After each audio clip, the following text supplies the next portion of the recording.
lost. Utterly deceptive twaddle speak, says I. All right, we're back for part 3 of the Meatheads podcast here with Shay.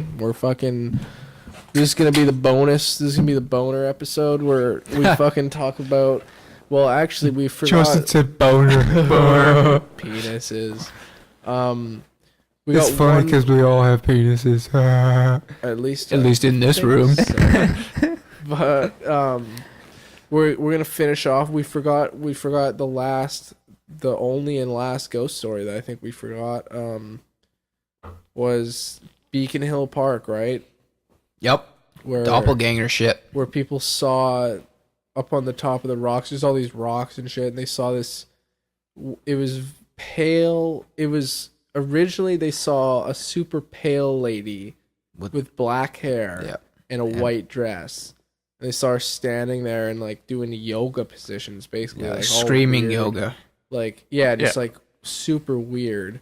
And this was back in like the 70s. Yeah, a while back. Yeah, right? it's been a while. And then after 60s that, even. right? Like after that had been seen, then they found a body, right, at the bottom. Yes.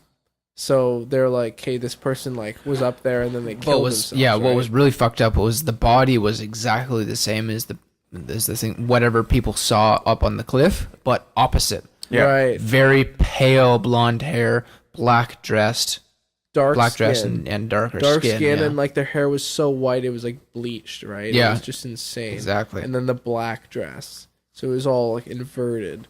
And then people apparently still see that. Yeah. But they see the white dress, right? Yeah. So apparently this chick had thrown herself off the rocks to kill herself, and she'd been screaming up on the rocks, and she just threw herself off. That's a pretty cool story. Like the imagery, it's cool. It suggested it was just a doppelganger. Yeah. And like it was like a I'm not sure. It was like a prediction doppelganger. I'm not sure if that's the right terminology. Right. But it was foreshadowing that this lady would eventually kill herself. Yeah. Right.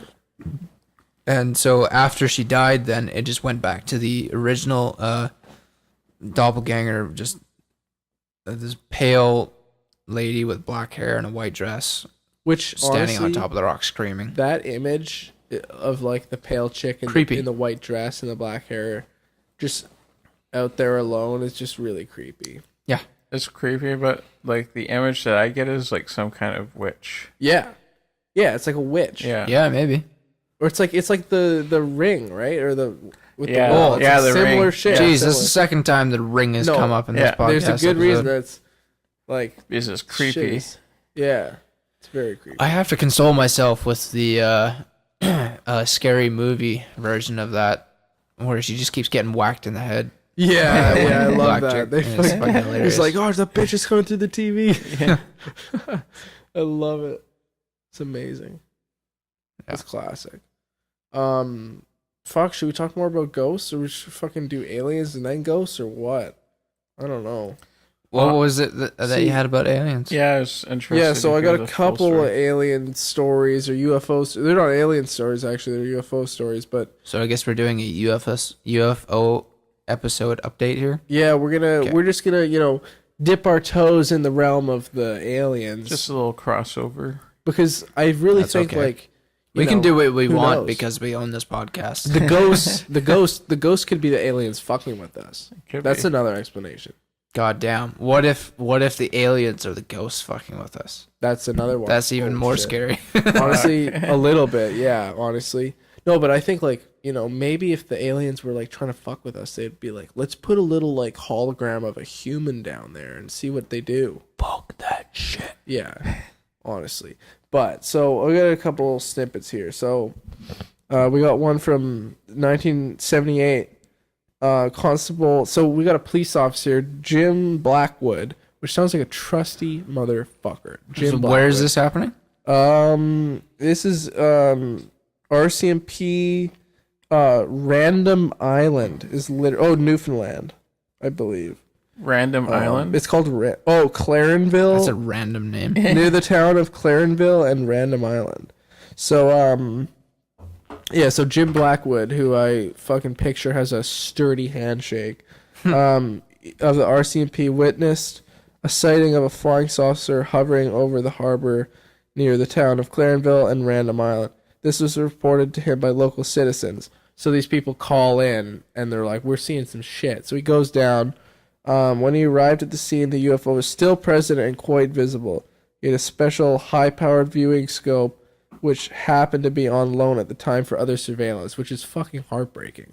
Like, he normally has this like telescope-looking thing on him, and at that time it was loaned out. It's like, god damn. Of like, course, what are the and odds? The thing is, like, it says the craft stayed in the area for approximately an hour and a half. So that whole time, he could have been scoping that thing out, like, as like a really good scope. It's like, what a lost opportunity. God damn it.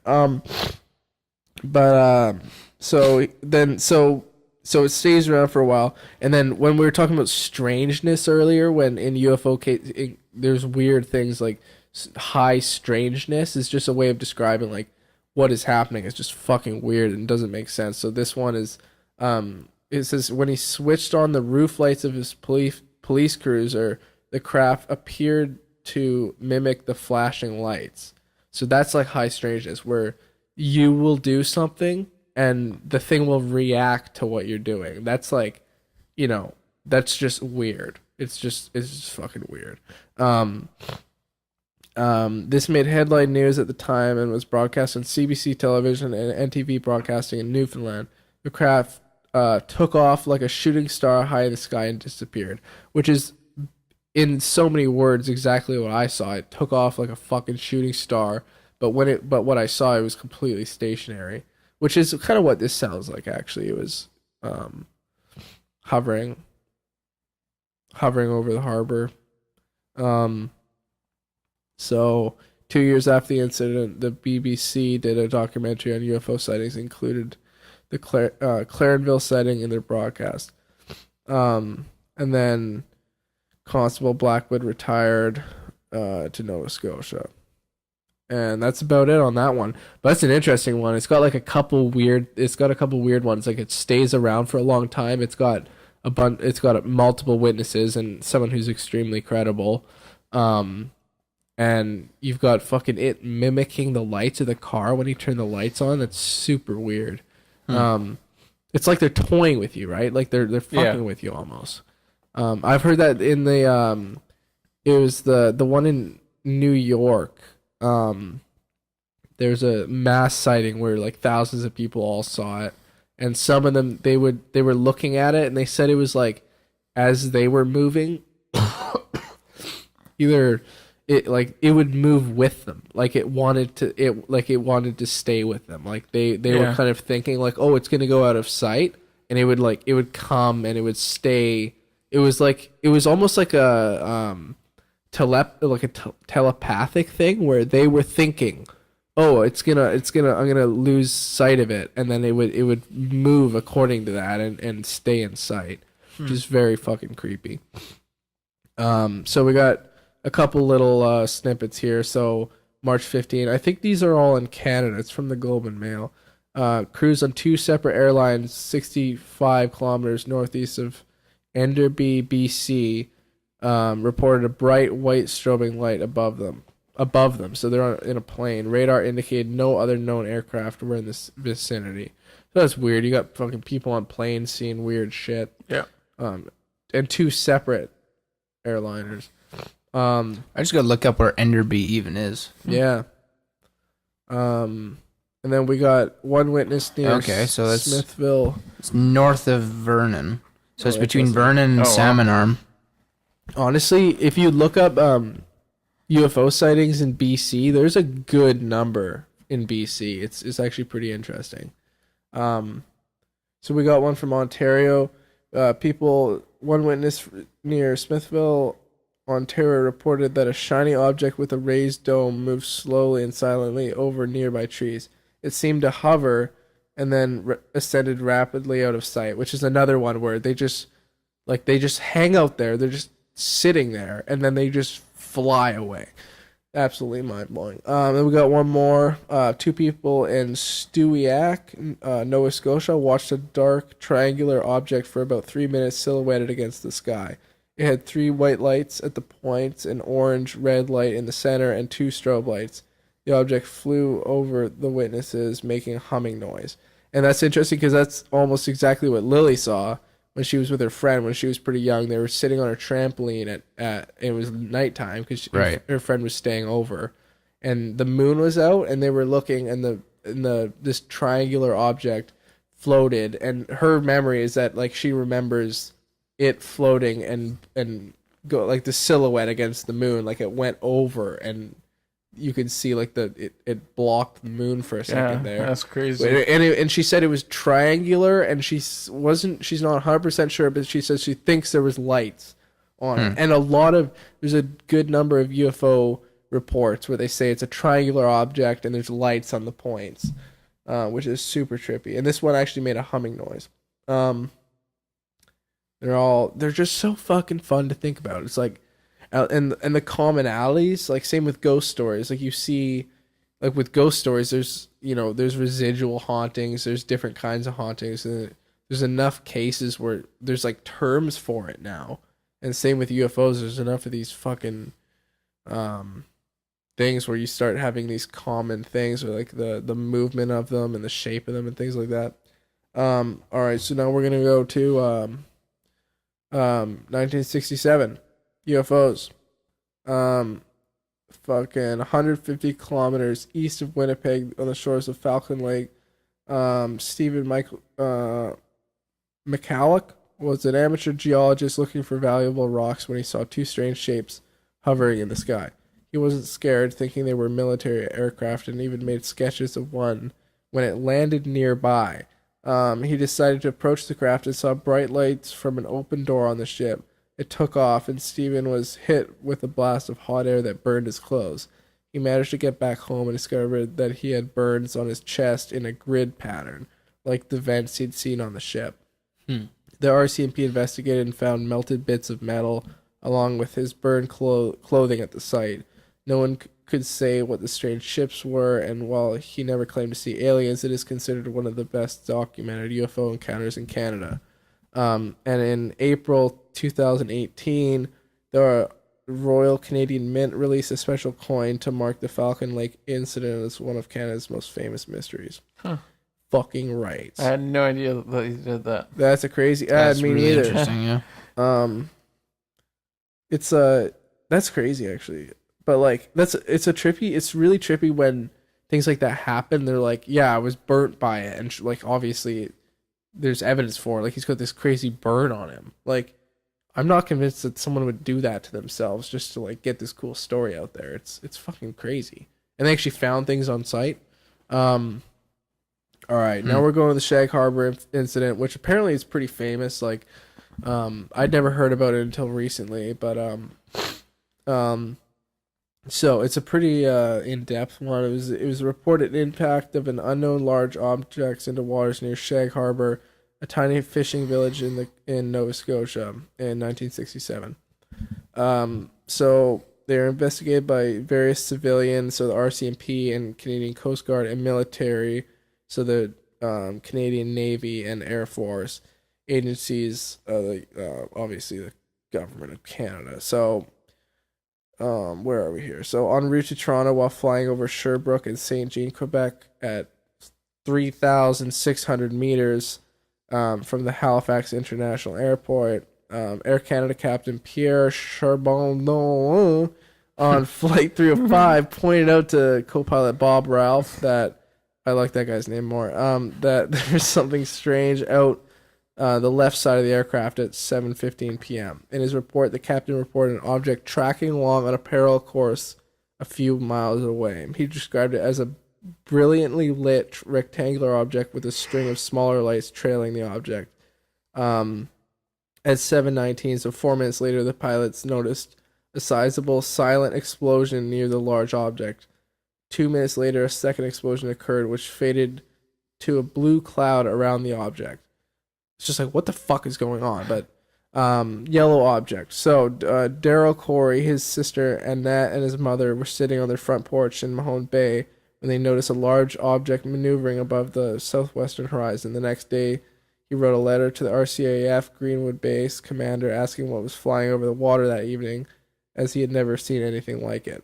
So while standing at the wheelhouse, oh my God, is this coherent? Yeah. Oh God. Oh God. Oh God. Okay, wait. We're gonna continue with this in just a moment. We got fucking elves fucking with my shit. Okay, wait. Fuck. Okay. Okay. Yeah. Okay. Yeah. This is good. This is real good. So. All right. So okay, it's all coherent. While standing at the wheelhouse of his vessel, there's like different parallel stories that start to come together. Captain Leo Howard Mercy was looking at 4 blips on his Deca radar that were stationary. When he looked up about 72 kilometers from the vessel's windows, he could see the 4 bright objects situated in a roughly rectangular formation. The entire crew of nearly 20 fishermen stood on deck and watched the object in the sky. Mercy radioed the Rescue Coordination Center and the harbor master in Halifax, asking for explanation, and filed a report with the RCMP outlining a sighting when they arrived in port. The Chronicle, Herald, and local radio stations reported a glowing object that had been seen by many people who called their newsroom. They reported witnessing strange glowing objects flying around Halifax around 10 p.m. So, on that night, so October 4th, 1967, about 11:20 p.m. Atlantic Daylight Time, whatever, it was reported that something had crashed into the waters of Shay Harbour. At least 11 people saw a low-flying lit object head towards the harbor. Multiple witnesses reported hearing a whistling sound like a bomb, then a whoosh, and finally a loud bang. The object was never officially identified and is therefore referred to as a UFO in Government of Canada documents. So the Canadian military became involved in the rescue recovery effort, and a report was made by a local residents, yada yada. Driving through Shay Harbour, they spotted a large object descending into the waters off the harbour. Attaining a better vantage point, Wickinson and his friends saw an object floating 250 to 300 meters offshore in the waters. He contacted the RCMP detachment and reported he had seen a large airplane or small airliner crash into the waters. So now they're all thinking that a fucking plane has crashed. Within about 15 minutes, 10 RCMP officers arrived. They're freaking out, obviously.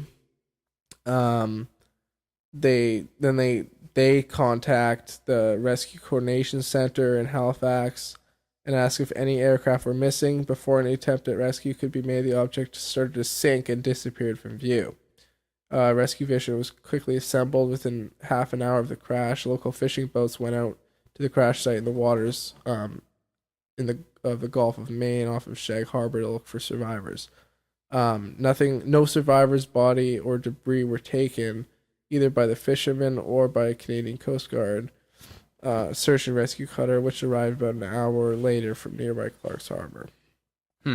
So by the next morning, that they determined that no aircraft were missing, while the captain of the Canadian Coast Guard cutter received a radio message that all commercial, private, military aircraft were accounted for. Anyways, yep. So, That's crazy. So what was it then? that's the thing. That it's a fucking UFO. They don't know. Yeah. They have no clue. There's a bit more weird shit. Did you say there was material recovered from that? That's okay. That's part of the weird thing. So the same morning, they sent a priority telex to the air desk. These guys handle all civilian and military UFO sightings, informing them of the crash and that all conventional explanations, such as aircraft, flares, etc., had been dismissed. So it was labeled a UFO report. And then they got a hold of the Navy headquarters concerning the UFO report and recommended an underwater search be mounted. The RCN in turn sent another priority telex tasking Fleet Diving Unit Atlantic with carrying out the search. 2 days after the incident had been observed, a detachment of RCN divers from the Fleet Diving Unit was assembled, and for the next 3 days they combed the seafloor of the Gulf of Maine off Shay Harbor looking for an object. The final report said no trace of an object was found. And then part of the kind of conspiracy, some people are convinced that they found something and just covered it up. It's kind of like Roswell. Same thing where they think that they actually found things and then covered it up and just were like, nope, nothing to see here, folks. So yeah, that's basically it. And then part of it's not in here actually, but part of what I read was that basically they there was like yellow foam in the water. So when they were going to see it, there's like this weird foam in the water. So there's like clearly something landed there, right? And something sunk. Like all these people saw it. Like people literally thought a plane crashed in the lake. But there's all these different reports from these different people seeing these lights. The airplane pilots seeing the lights and the shit going, and then it sounds like something blew up and the thing goes flying into the fucking lake. It's next level. Next fucking level. That's Shay Harbor. I thought it was fucking mind blowing. Like, trippy. God damn, super crazy. Yeah. That's really intense. It's fucking crazy. I like it. Makes me think there was something to it. And the fact that there were like so many witnesses to it, totally, like gives it a little bit more legitimacy. Yeah, and it just seems fishy that they're like, yeah, we looked and we went, like we dove and we looked for stuff, but we didn't find anything. It's like, well, maybe the fucking aliens have a base in the water. Yeah. Maybe they actually didn't find anything. Maybe they're fucking hiding out. Or maybe they just didn't want to admit that they found anything. For sure. Like that seems. It seems to be like the government's like number one objective when it comes to like UFOs is just to deny that it's there. For sure. Like, oh, we don't know anything. Yeah. And part of it is they'll kind of like they'll joke about it. They'll be like, and they almost say it to like, oh yeah, it was aliens, and they'll just say that just to make it like discredit the theory, even though it's like clearly something's going on. Like, and they just kind of want you to laugh it off and think it's like a joke, but it's pretty mind blowing. Well, folks, fucking storytelling time's over, motherfuckers. Motherfuckers. God damn. Well, that was a bonus episode of Meatheads podcast, and we fucking laid her down for you, folks. Yeah. And I would definitely recommend going on one of those ghostly tours. For sure. It's worth the $15 for the hour-and-a-half tour. Yeah. It's only $15. The people know what they're talking about. Like, even if you don't believe in ghosts, it's a super interesting, like, historical tour at nighttime. Yeah. And then they do, like, historical tours during the daytime as well. But I think it's pretty cool what they're doing. And during, the high point of the tourist season, they are doing very well. For sure. Like, when you think, like, when we were there, like, there was probably, like, 30 people who paid $15 each for an hour and a half. For an hour and a half. And there's, like, three tour guides. Like, yeah. For sure. It's good shit. Dun, dun, dun, dun, dun, dun. So I think that's fucking awesome. Yeah. Yeah, for sure. I've thought about it for a long time going. Because it's just, like, cool. And, like, I'm glad I finally went. It's fucking definitely pretty dope. And good for them for, like, totally. It's doing this stuff. For putting it on. It's pretty cool to, like, get paid doing something like that. Hunting fucking ghosts. If we got hired doing that, I'd have to wear, like, a cape and, like, bring around a sword and, like, be all intense about it. Start curling my mustache. Yeah, you gotta pretend to be a knight from Monty Python and the Holy Grail. Yeah, the fucking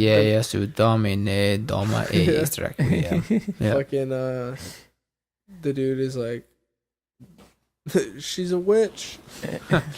She weighs the same as a duck. She's a witch. Yeah. And if it floats, she's made of wood. Therefore, a witch. So hilarious.